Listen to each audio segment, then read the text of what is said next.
C'est bon à savoir comment se protéger contre les arnaques, piratages et escroqueries en ligne, notamment sur Internet. La dernière technique à la mode, les faux PV, les amendes à 35 €.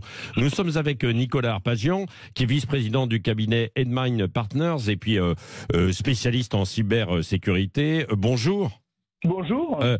Comment alors il y a cette nouvelle dernière technique à la mode là, des faux PV, des amendes. D'une façon générale, là, comment elle fonctionne ce genre d'arnaque?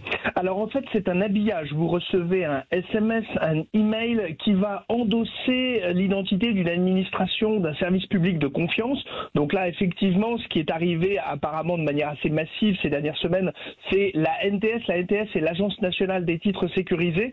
C'est ce qui fabrique précisément les documents officiels de l'État, mais bien sûr, c'est une instance qui n'est absolument pas compétente pour récolter les amendes. Et donc, en fait, il y a l'habillage d'un message institutionnel officiel, et donc de manière à leurrer le destinataire en lui donnant l'illusion qu'il va pouvoir clarifier sa situation en payant instantanément. Et donc, il compte sur déjà la solennité du message, et puis surtout sur l'immédiateté du service. Voilà, un clic suffit, vous prenez votre carte bancaire et le paiement est effectué. Oui, mais ce qui est difficile à savoir, c'est lorsqu'il s'agit d'un faux, comment détecter qu'il s'agit d'un faux message, d'un faux mail, Nicolas Arpagian? Bien sûr. Alors déjà, la première chose, c'est que alors là, il s'avère, mais tous les Français ne le savent pas, que la NTS, l'Agence nationale des titres sécurisés, ne collecte pas d'amende, puisqu'il n'y a qu'un seul site en France qui est amende.gouv.fr. La deuxième chose, c'est dès lors que vous avez un doute, en fait, il ne faut jamais se précipiter.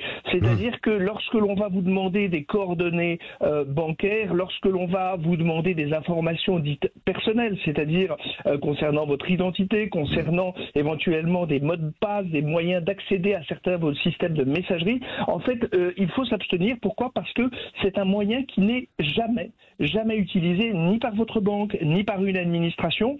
Et quand vous avez un doute, de toute façon, vous avez toujours quelques jours pour réagir et payer votre amende. En fait, de passer par un autre canal que le message que vous avez reçu, de manière à vérifier qu'il s'agit bien d'une demande légitime, mais en tout cas on ne vous demandera pas d'argent de cette manière. Oui, parce que non mais c'est de plus en plus sophistiqué. On peut vous envoyer des messages aussi pour les banques pour dire que vous allez être débiteur, etc. et vous rendre sur un site. Et là, à chaque fois, il y a la demande d'un code. C'est ce que vous dites, quoi. Hein. Alors en fait, on va vous demander une information. L'idée, c'est de miser sur la mise en condition, le fait qu'on vous a inspiré confiance, de manière à vous soutirer des informations. Et donc c'est vrai que ce soit par SMS, que ce soit par email, que ce soit même d'ailleurs par message téléphonique, en fait, on n'est jamais sollicité pour accéder, réaliser un paiement dans ces conditions. Ce n'est pas le cas des administrations. Donc, c'est déjà a priori suspect quand vous êtes en plus pressé et qu'on vous indique un caractère d'urgence